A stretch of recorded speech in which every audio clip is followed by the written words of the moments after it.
part of the Press Play Podcast Network. Look up in the sky. It's a bird. It's a plane. This is Jason J. Lewis, the voice of Superman on Justice League Action. This is Mark Wade, writer of Superman Worldwide, and you're listening to the Krypton Report.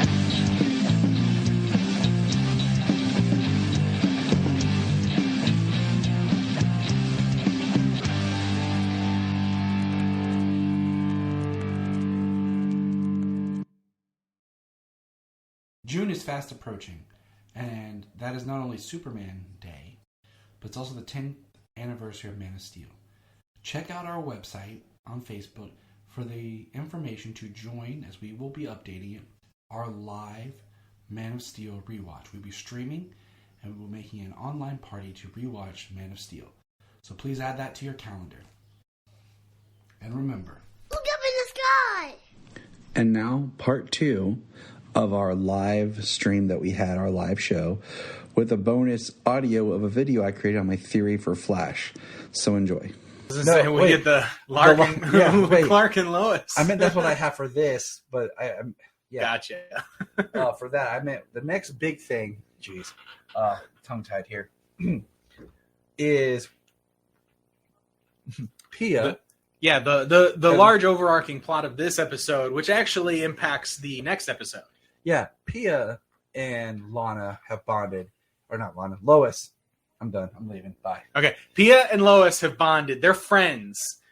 She feels really bad for trying to prod Pia for any information on Bruno. And not just cancer friends, as she refers to. She wants to be friends. Yeah. She even says about bringing her family to the farm. You know, invites them. And which they bring another joke back that I like, where Clark isn't very good on the grill, but his burgers are okay. Yeah. Like, he's not a very good cook. Which it was funny earlier when Kyle was like, "You putting a rub on these ribs?" Yeah. Shit? Like, and what we find so Lois is there. Clark's investigating. He confronts Bruno as Clark, as a reporter. And I do want a side note. I am sad as much time we spent in Metropolis, we have not gone back to the Daily Planet. Like, who owns the Daily Planet now? Like, who's in charge? They work at the Gazette. They own the Gazette. I know, but I'm like, now. Because Morgan Edge owned the Daily Planet, who was Clark's brother, who's no longer there. So what happened to the Daily Planet? Just throwing that out there, okay? And we find out in the next episode that Luthor is in prison. So he's still making money, but he's in prison. So who owns anything basically?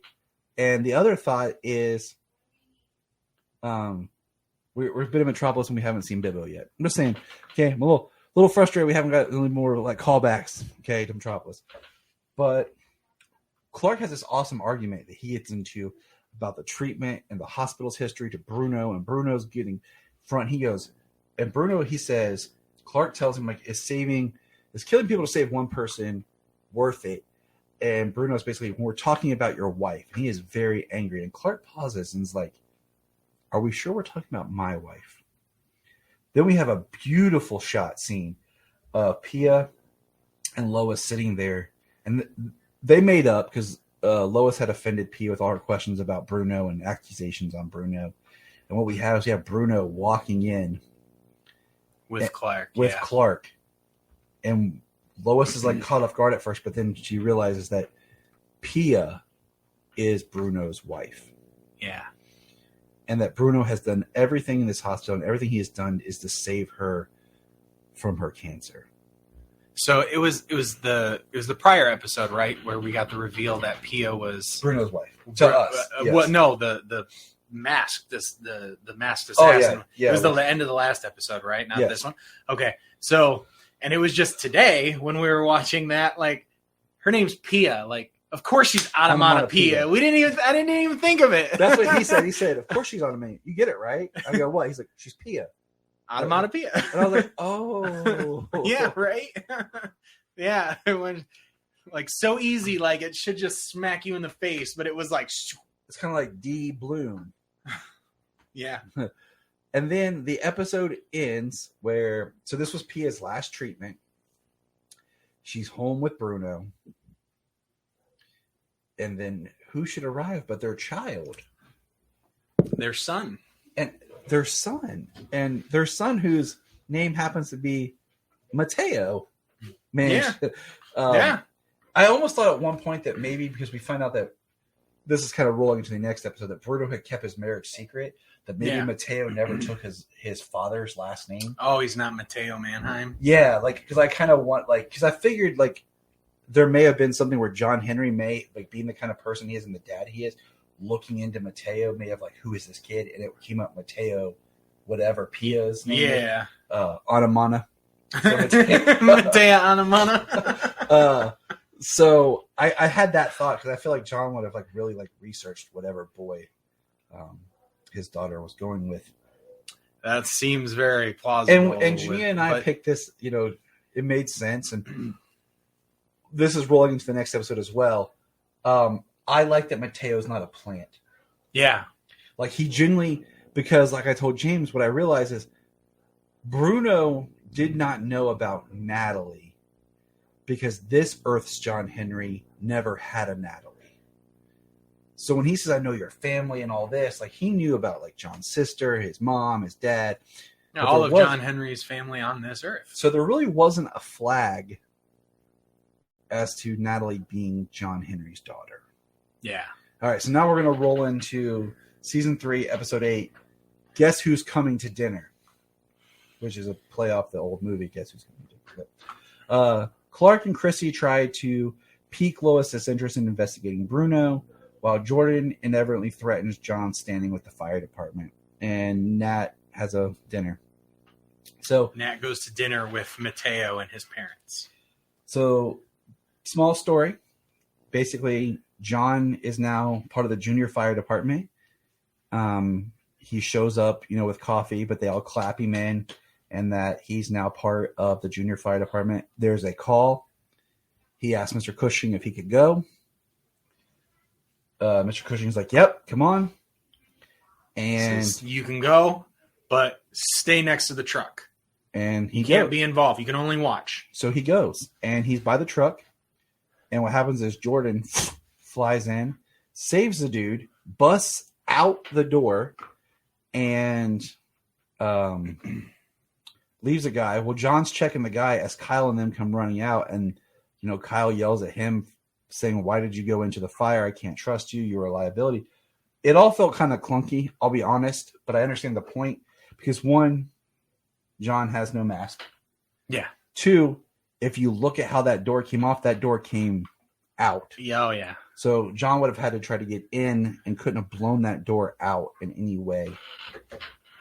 But it puts John in a place where now, he may be let go from the fire department, which is his big thing. Jump to later, Jordan and Jonathan get in an argument. And Jordan yells at Jonathan about he was saving a guy who was trying to do what's right. But he yells at him like, I have heat vision and you don't. Yeah, basically he can be the only hero because he's the only one with powers. Yep, very douchey. And then at the end, their next big interaction is he apologizes to John. And John's still not sure if he's going to be fired, but what he finds out is Mr. Cushing, they found evidence of ice.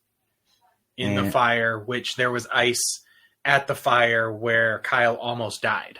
So he's putting things together that there might be some superpowered person putting them out. And 2 times, Jonathan references Jordan as Superboy, which is kind of cool because they officially are giving him that moniker. Mm-hmm. And we see Jordan and Sarah hanging out together, just as friends. Yeah, because that's a thing. They're hanging out. They're listening to The Cure. Because stepping up, Lana has Cure tickets that she had for her and Kyle, but she's trying to get rid of. Yes. So she tries to give them to Chrissy to take Kyle, but she can't. Chrissy's got things going on. Clark can't. Which is a fun scene. Yeah. Fun interaction. It was hilarious. We watched it. It was me, James, Jamie, and Jania. And it's great because Clark's acting. He's sitting and he's like, look, I didn't even use the super thing. I could hear your heartbeat, how nervous you are when Lana was around. Right. And I told James, I'm like, okay, The Cure. Like, that's like more of an 80s band. Because Lana says hearing their stuff took her back to high school. Well, I mean, I was a 90s and a 2000s teenager Like, but I listen to music from the 80s. You know what I mean? So it's like the way she talks about the Cure is like as if they were like the band of the time. Oh, right. You know what I'm saying? Yeah. Like, and I was like, so I would put them graduating. I think. Okay, we're talking about our timelines. Do they talk about what year they graduate in the scene where Clark leaves in the flashback and then he comes back? Ooh, I'd have to check it out. I don't recall anything about them saying like we graduated this time or But I another. was trying to remember if there was any evidence of like when he leaves, when we see the young actor as Clark, he leaves, he's talking to Martha and like he goes away. Because in my mind, I'm putting them graduating like in 1999, 2000, because that'd be, that'd put them at 42. Okay. Yeah, I mean, so if it was like modern time and it was like 23, you'd have to take away at least maybe 25 years down to like 18. So yeah, maybe because I graduated 1998. See, I look graduation. I graduated in 2003. I'm 38. Yeah. My cousin graduated in 99. She's 4 years older than me, so that puts her at 42. So I'm thinking, they graduated in 98, 99, 2000. Right. That puts them in those. I think before 2000, but pretty late 90s. Yeah. 98, 99. Yeah, to get them over that 40 hump that we were talking about. But, so Lois is trying to Lana's trying to give away these tickets to the Cure. And Sarah's like, I don't really know their music, which I would say is wrong because as much as emo and everything Sarah was earlier, the Cure is like that proto-emo band that even if you were like Dashboard Confessional, My Chemical Romance person, you're like the Cure. Right. You knew them and you knew enough of their songs. I was going to say what, like 311 they covered the song. They slayed awesome that Love Song cover. Like I love the 311 cover. Yeah. So, Jordan points out to Sarah that basically the going to the concert with your mom is not about the music. And Sarah's like, yeah, it is. He's like, it's about spending time with your mom. Yeah. So at the end of the episode, we see them kind of dancing to some Cure music. That was actually really good, though. That interaction in the kitchen, she's like, look at it from John's point of view and see why this could be a problem for him. And then he turns around and says, well, look at this from your mom's point of view. It's about the time with you. And then she's like, are you trying to make me feel guilty? Yeah. Yeah. Whoosh. And he's gone. Oh, yeah. He just. Speaking of. Earlier in the episode, which was great, was Clark and Chrissy are now investigating the Mannheim stuff. Lois doesn't want to because she, befriended Pia. And Chrissy's like, does anyone going to fly? And Clark flies Chrissy to Metropolis. And when they get back later, she's like, she's like having this like, I think I'm going to throw up, but like I learned how to hold my stuff in college. Yeah. So if there's one thing I learned in college, it's how to rally. And it was hilarious. Just seeing them two work together was nice. Showing that kind of bond. You never see that. He works there. He's part of the Gazette. We speculated how we think that Chrissy would have been Chloe had that name not been tarnished before. Yeah. So in my head, they're very similar, but they're not the same. Right. So we have that going on. And then what we have, they have this article that they're ready to roll with about Bruno, and it's outing that he has his secret wife, and Lois doesn't want to do it. And then Sam shows up with tons of files from Diggle from Argus, and they really get into the nitty gritty of the murders that are connected to Bruno. And Lois says, if I would have had these files years ago, I could have put him away. And they get into it, and it really sparks Lois's journalism side again. And Clark and Lois have this really good conversation about their responsibility as journalists and what to do. Yeah, actually, that was a part in this episode I was worried about. Was like, are they gonna? It's just something that you're worried about watching these shows. Like, when somebody turns, like last episode, it was very touching. You see Pia and Bruno and Clark and Lois all kind of together under this common trouble, of like human emotions. Like, yeah, it's like for a moment, we've put aside all our fighting because we share a moment as humans, as people, but the idea being like after that's over, is Clark going to be like, It's back. It's back on. We got to do this. And he wasn't mean about it. You know, I don't expect Clark to be mean or anything, but he wasn't like really like pushing her hard to do it. You know, it was very, very kind, very respectful to his wife about how she's feeling, about how she doesn't want to do this because she's friends with Pia. It was a very genuine interaction on his part as to, well, we do know that he's this gun runner, that he's this arms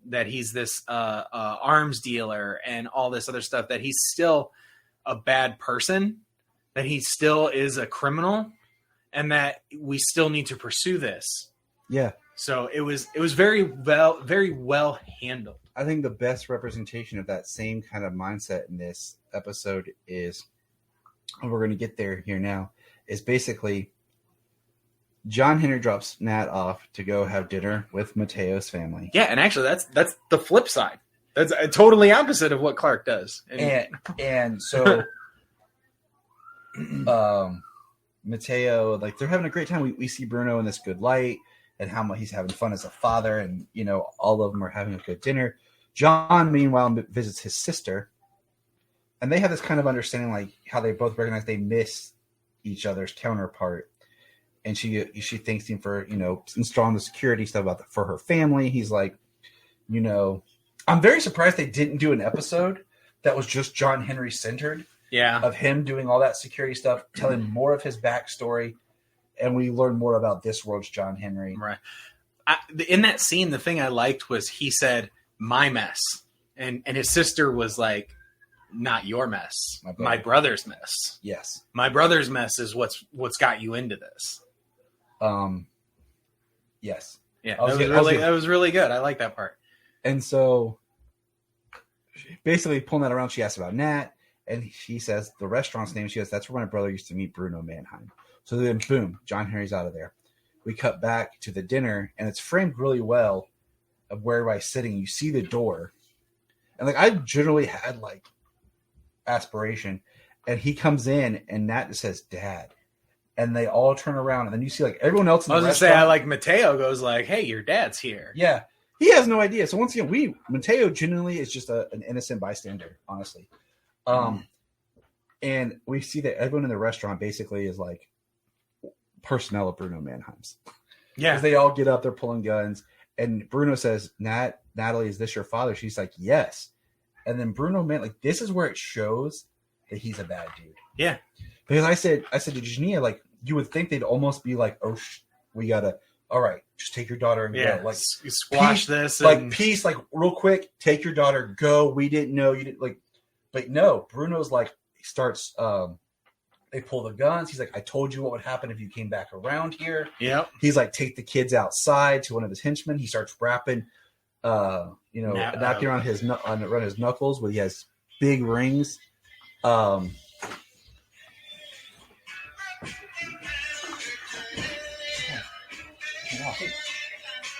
on.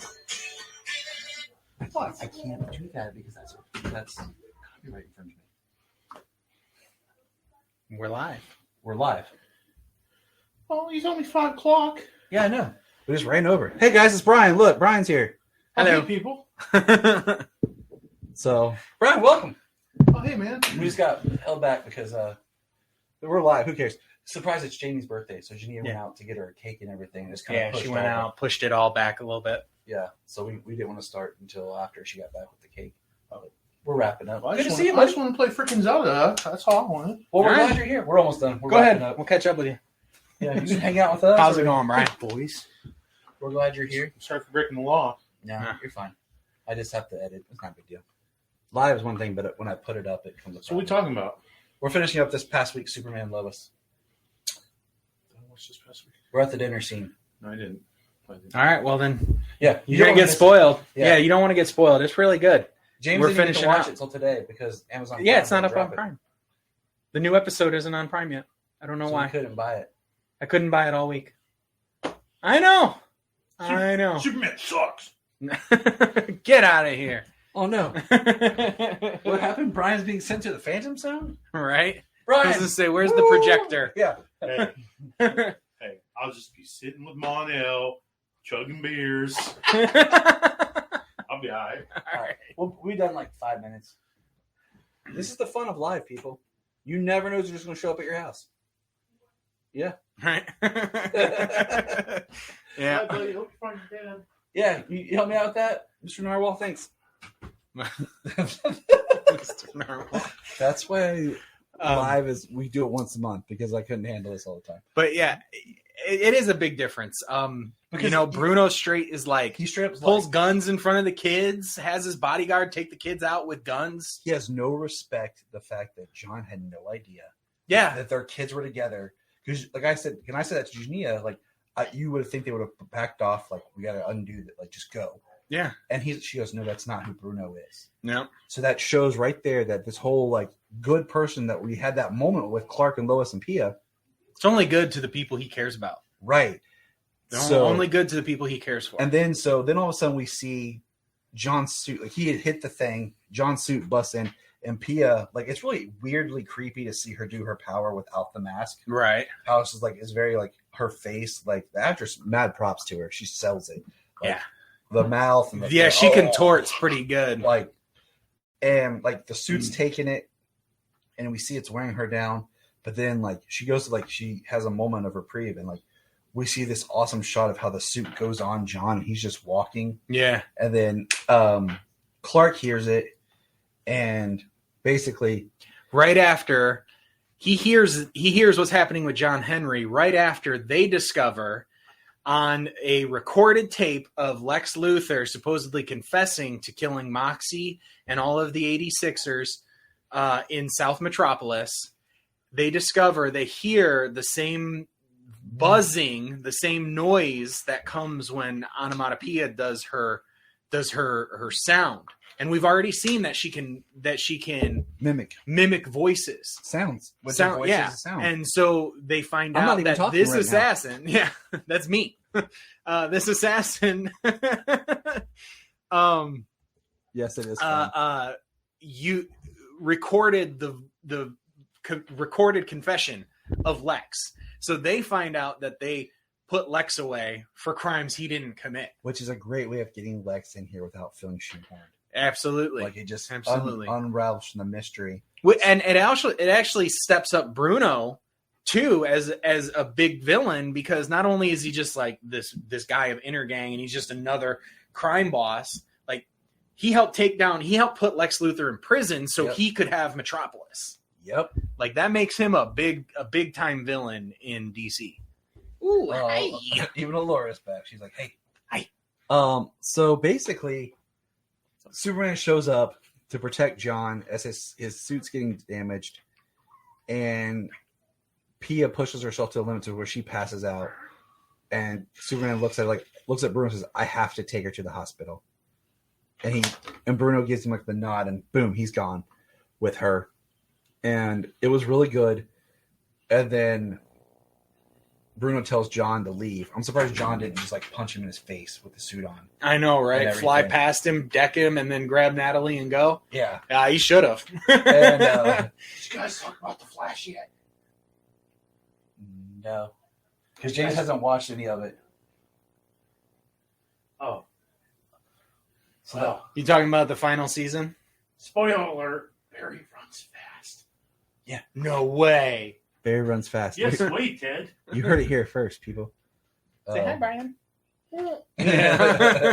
She remembers Brian. She's like, she didn't remember me. Sad kids. But anyways, the episode ends. Pia is an artist, and Mateo is mad at his dad. And they inject something into her vocal cords to control her power. And we see John takes Nat's phone. Nat's heartbroken. And John's suit getting damaged. I literally said to Jania, like, yes. Yeah. Yes. And she's like, why? I'm like, he's got to fix it. Maybe he'll make it better and it just won't look like Master Chief. Right. Maybe we'll get a little bit more of a look and Steel suit. And, hopefully. Who's Steel? He's this guy that helps Superman. You wouldn't know. You only read Batman. So yeah. That's not true. That's true. That's right. You also read Marvel. That's not true. Oh, we gotta get out of here. Great episode. Great couple of episodes. Really. This season's been the best, and the writing has been so top notch that I even like where they have her and he's telling Clark like they're still bad people, and you need to remember that. Just because she has cancer and she became friends with Lois doesn't mean she's not a bad person. We actually seen in the episode where they revealed who she was. She killed everybody. She's a killer. She's a cold-blooded killer. She is Bruno's assassin. Without her, without them as a power couple, he wouldn't have rose to the power that he has. Yeah. So even though he has good intentions and does some good things, he's still a bad guy. You know what's really good about that And show? we get this, and you know what? What, Brian? Tell us. Is that everything you think is going to happen does not happen that way. Yes. They do some really good things. When we do guess something, much like the sun, we feel good about it. Yeah. We're like, we finally figured something out. And something right in our face You didn't realize we that didn't the tail was the realize sun? until... Oh, we figured it out. I knew. Look, No, right away, but man. what was right in our face is her name's Pia, and she's Automatopoeia. Son of a bitch. See? He pointed it out to me, and I was like, huh. Now I want to go back and like see when they say her name, but Right, but how far before the reveal? Well, I feel pretty damn stupid. The one really cool thing, and it's the nice little tag we go out on before the episode ends. Bizarro opens his eyes. and that's why I say they're saving the budget. It's a roll into that. Yeah. So we're gonna get out of here. We've been live. It's crazy. It's dinner time. Brian's here. What's up? Fist bump. And Live for a while. Yeah. Normally we have technical problems on my end, and it screws us up for going out this long. So we're gonna end it here. Have fun, everybody. Good night.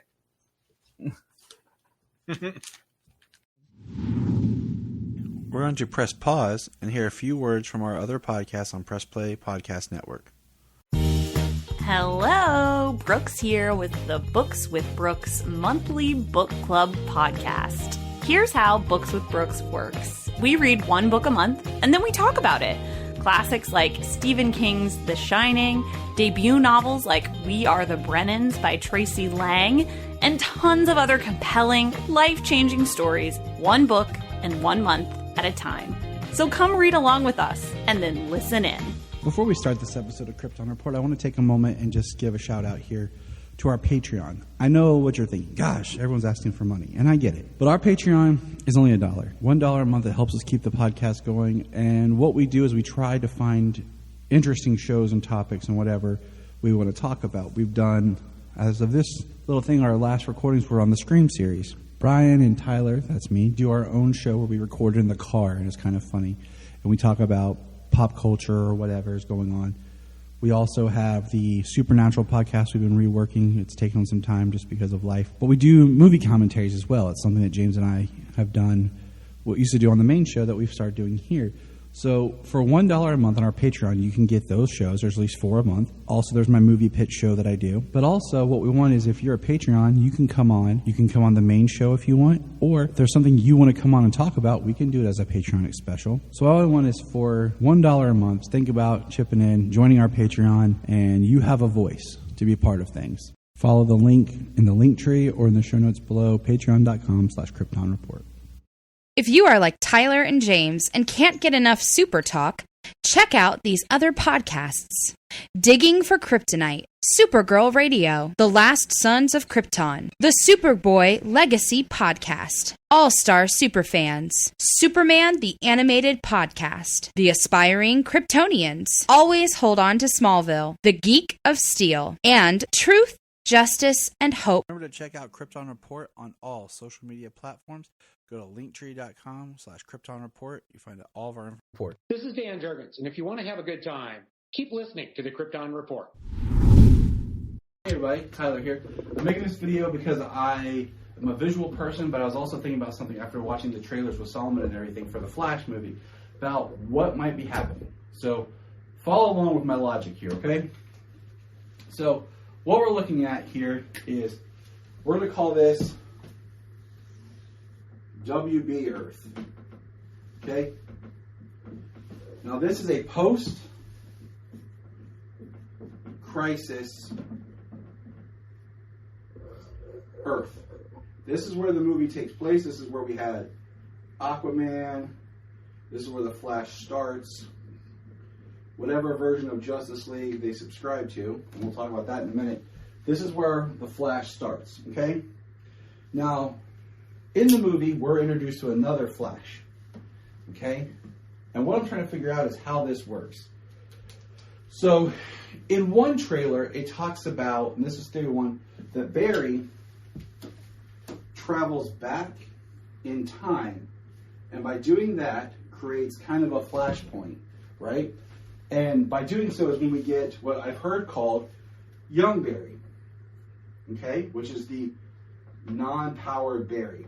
And in that world, we get Kara instead of Kal-El, okay? So when Zod shows up, we have original Barry, which I'm going to put OG Barry, young Barry, who he has to get powers to, and now Kara instead of Kal-El. So he changed the timeline. Okay, so that's we're working on theory one. First point is, how does Zod get there? Because in Man of Steel, Zod shows up because Kal-El activates the scout ship, and Zod senses the beacon. So how does Zod get there? The other point that I'm wondering is, how does Keaton's Batman exist? Okay, so if he just changed time, is Keaton replacing Affleck on WB Earth? And why would he be older? With the built-in history. Okay? Now, the clues are in, it says, young Barry, I broke time, I changed time. Now, theory number 2 is OG Barry from here travels to what I will just for now call Earth 89 or Earth 92 for Batman Returns. Okay? In the first trailer, he talks about this is the only universe where my mom didn't die. This would explain Keaton. Okay? It could also explain Kara, that Kara landed here instead of Kal-El being an alternate Earth, that there's no metahumans.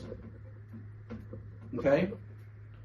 And it also explains why Barry's mom's alive, and he has no powers.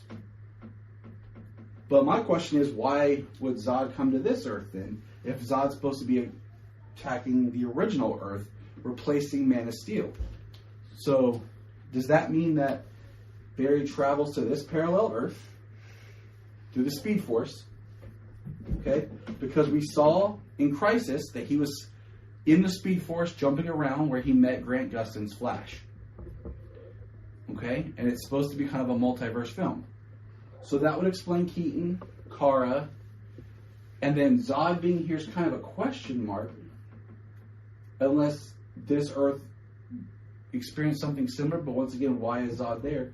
Or did he go to this Earth, found that his mom was alive here, goes back to his Earth, realizes he screwed up, and there is no Batman or anybody on this Earth, and he brings Keaton to this Earth with him. I know, it's enough to make your head go crazy, but the weirdest part about the whole thing for me is the fact that how do you get an older history Batman to replace Affleck if you're just on this Earth? Now, Solomon has a question. Yes, Solomon. My question is, I think I know what Zod did. I think this universe is actually Barry time travel back, and like what happens was there's no Superman, and it was like what happened if Zod went to this Earth, and that's what they were explaining. So I think why Zod went to that Earth is he destroyed an Earth. Now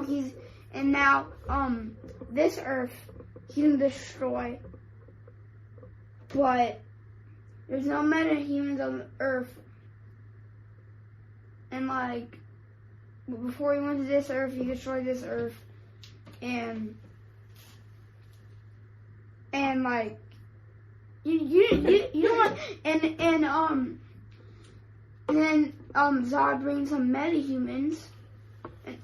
And he brings Keaton, and then Alfleck and the original Barry is there, and there's another Barry in this universe, and then we have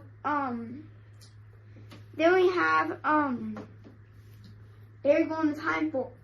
Kara lands on this Earth, and Superman lands on that Earth, and they both split apart. And Barry time travels back to that Earth, and now they have in the Earth, and they have to fight Zod because Barry time traveled back where Zod was trying to destroy the universe. Which before he tried to destroy that universe, he destroyed that universe. So Barry actually fixed things. Could be. And also, I think that's why and his mom is still alive. I think this is a past universe. Okay. I like everything he said. Now, here's a couple points I want to add to this real quick. One, is it continued from Zack Snyder's Justice League or Warner Brothers, what we like to call Justice League? The biggest thing that I'm going to throw out there is how they handle time travel. Because in Justice League, Flash was pointless. He was worthless. He didn't do anything. And since this new film focused on some sort of time travel and traveling in the Speed Force, he did time travel here. So how they handle the you've done this before, you've done more, and also the big thing is that we've talked about on the podcast is his yellow lightning means that he's gotten more powerful.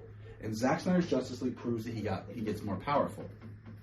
In the trailer, okay, because one scene that we need to see in this film is in the trailer we see where he gets struck by lightning through him to the other Barry. Now that's either younger Barry or what I've called Earth 2 Barry or this Earth Barry, okay?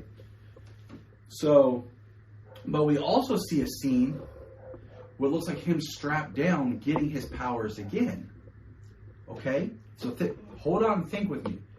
Getting his powers again.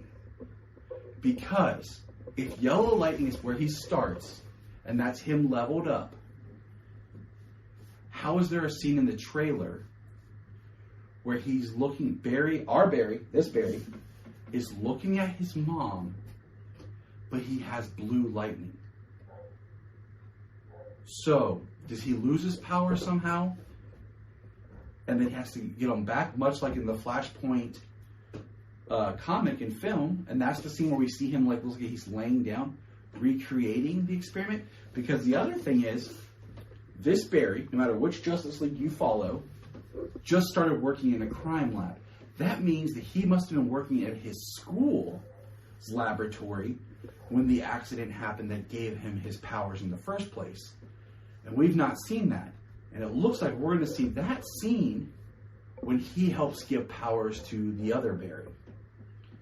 So this is my brain trying to figure out what all is going to go on because I'm a continuity person and I'm trying to make sense. Solomon has another question.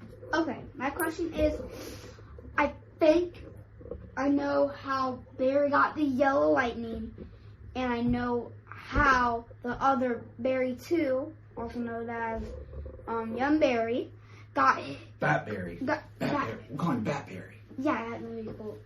He's wearing the Batman suit as the Flash, so Batflash. Batflash. Let's do Batflash. I think I know how. Got my idea. Yeah, shoot it. In the movie, you see some clips of Kara bringing the Flash up, and he's yelling with blue lightning all around. What I think, you guys gotta trust me on this. All right. What happens is we have the first fight with Zod. Okay. We have the fight with Zod, and then Zod accidentally he like took Barry's powers away from him, and then they have like, and then Tara brings him up and gives him more power, yellow power, which makes him have the yellow lightning bolts. That, Dad, you can bring your figure over here, and you will see that he has yellow lightning bolts. And his suit changed, if you realize, in the movie. Because, if you see the figure, his suit's different. So what we're saying is, we have our theories.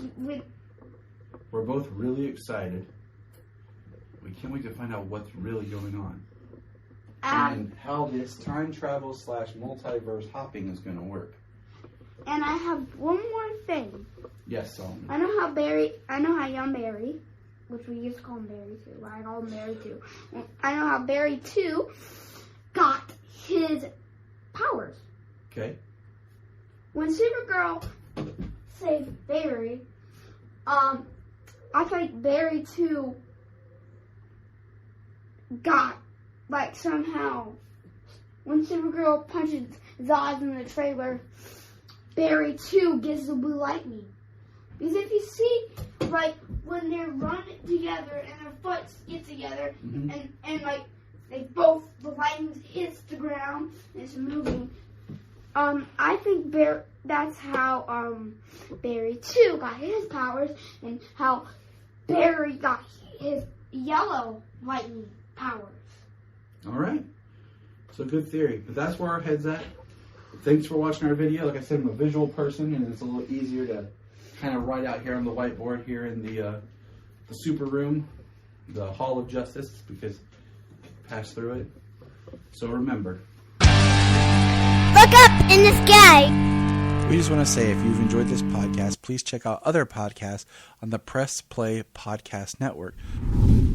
$1 a month, you'll get extra special content that you don't get on the main show, like movie commentaries and whatever else comes out of our mouths. So check it out, patreon.com/Krypton.